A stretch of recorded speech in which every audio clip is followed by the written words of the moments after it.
Hello there, everybody. I'm Mel Allen, and this is Baseball Collector.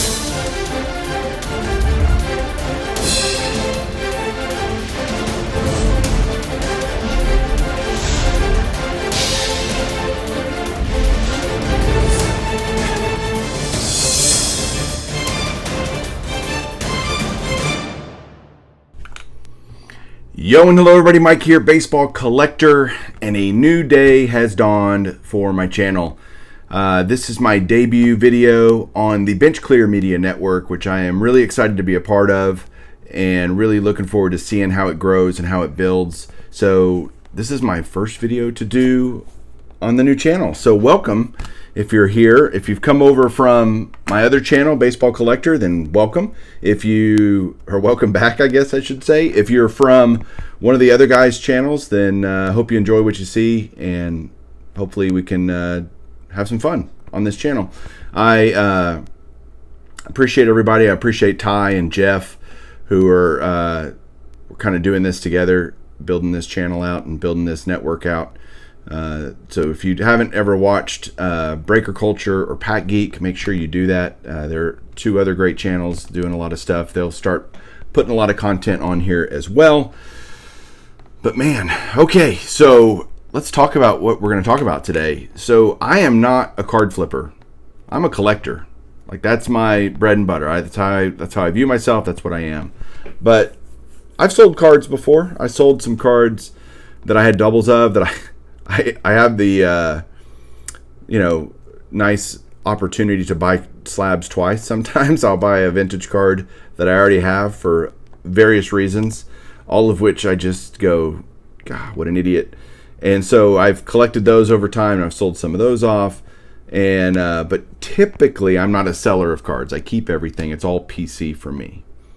And yet the Tops 2020 project has made me reevaluate that idea.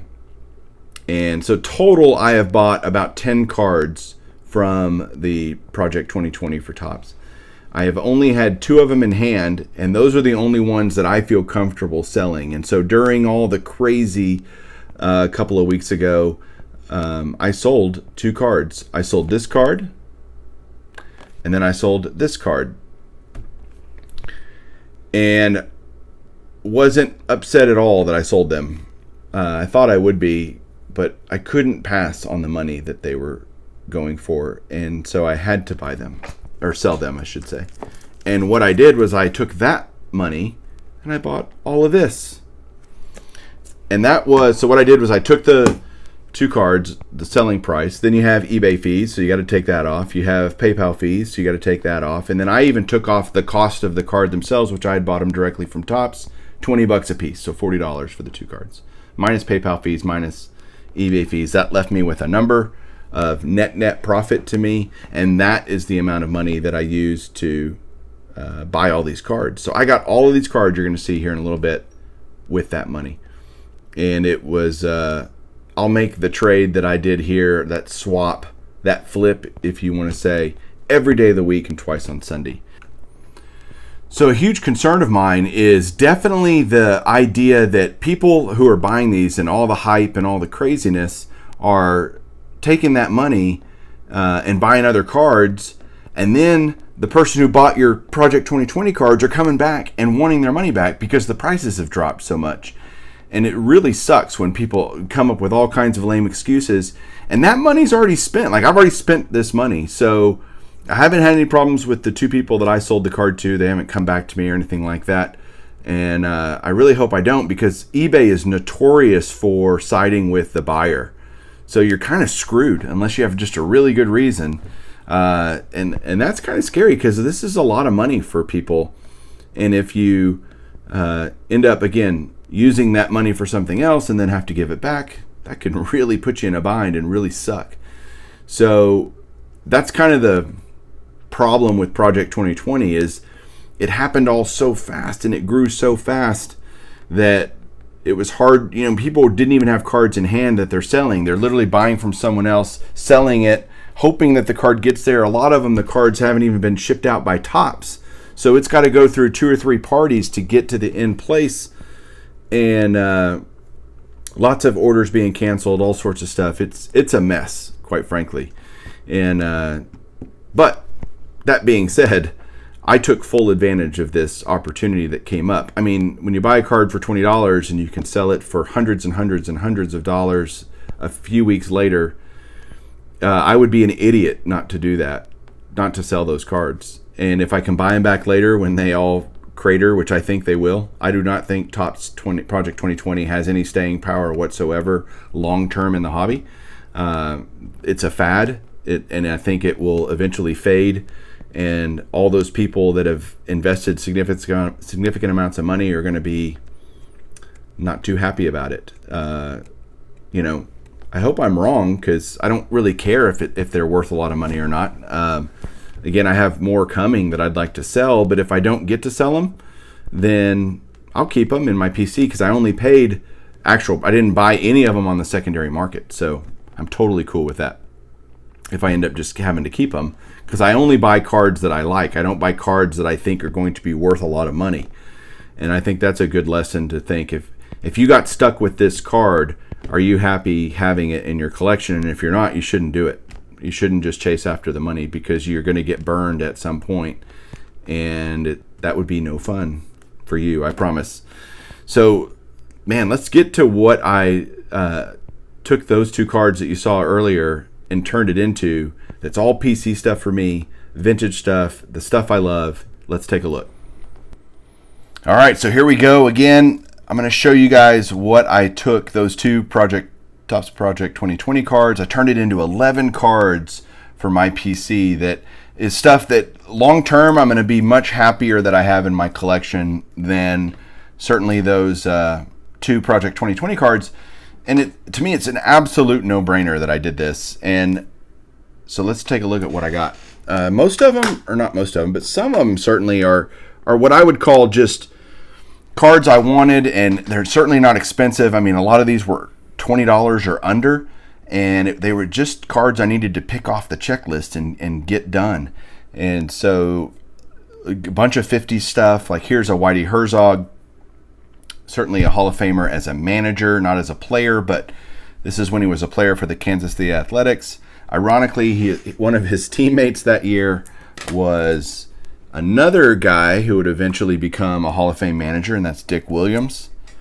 So two guys on that, both Hall of Famers. Another 59 Tops that I got is this Ace Hurlers right here, which is Billy Pierce, who actually a lot of people think should be in the Hall of Fame, and Robin Roberts, who is in the Hall of Fame. And again, just a 4.5, but solid grade for that. Happy to just have it. And when you get it for 10 or 15 bucks, whatever I paid for this card, yep, I'll do that all day. Here is a beautiful 1958 Tops Nelly Fox in a PSA 5. Good collector grade on that one. Got a 1958 Tops All-Star Nelly Fox. Then I love the 58 All-Stars. I mean, just fantastic. Another 58 Tops All-Star Luis Aparicio right there. And a nice 6. The Fox was a 7. Then we've got a 55 Bowman Red Sheendienst. I love the 55 Bowman, the color TV set. Last year of Bowman. And then 51 Bowman, Hall of Fame manager Leo DeRocher. And then I got 3 bigger cards. So I said, all right, I'm going to pick off some of the littler stuff that I just want. They're just kind of out there, and I just need them and want them. And then I got 3 cards that are kind of bigger boy cards. To me, a big boy card is anything like $100 or more. That's kind of a big boy card. And then you got comma cards, which are anything $1,000 or more. I don't have any comma cards in this, but I got some big boy cards here. The first one is this beautiful 1972 Tops Nolan Ryan, and an excellent mint 6, which is for 71. I'm willing to accept for my collection, kind of those 6s and 7s. 5s even on some of the bigger cards, because they're not cheap in higher grade, and certainly in collector grade. And so Nolan's one of the bigger cards in that entire set, and I love it. Good old action shot from Shea Stadium. And then I got 2 sideways cards, and these are just awesome. So I am going to do a little adjustment here because it'll show better. The first one is, I told you guys I am working on my Ernie Banks run, and so I picked up this beautiful 55 Tops Ernie Banks in a VGEX4, which again, on these mid to low 50s cards for Tops and Bowman, higher grades of the bigger Hall of Famers, the more popular Hall of Famers are just really expensive. You can find them all day long. It's just that they're expensive. And so this 4 was kind of in the price range I was looking for, and just happy to grab it. And I think it's got beautiful color, not any snowing or anything. It's just off center and got it some corner issues, which is what you would expect with a 4, but so happy to add it. This is Ernie Banks' second year card, so it's a big card. It's a cool card. And then the biggest card that I got with the proceeds from Topps Project 2020 is this guy right here, a 1955 Topps Ted Williams, and also in a 4. Now this is a 4 that's much better centered than the Banks, for example, but you got kind of a crushed corner up on the top right, which certainly would affect the grade. But this to me is such a classic card. It's the same image that they use on the 54 Topps, one of the 54 Topps that Ted Williams has, which is very common for Topps to do on their vintage stuff, is reuse pictures and portraits of players. They do it way too much. To me, it's just lazy, but that is what it is. And so Topps, this Ted Williams is just beautiful, and I'm thrilled to have it. And thank you, Project 2020. Hashtag thanks Topps for coming out with Project 2020 and it blowing up and allowing me to have the funds to buy these, and it's great. So there you go, guys. That's what I've got for you today. Let me know what you think down below. Don't forget to subscribe to this new channel, Bench Clear Media Network. Put on notifications so you get notified of when all the videos come out for the different contributors and content creators on the channel. Thank you guys for watching again. Welcome on this new journey with me and all of us here at Bench Clear. We'll talk to you soon. Keep collecting.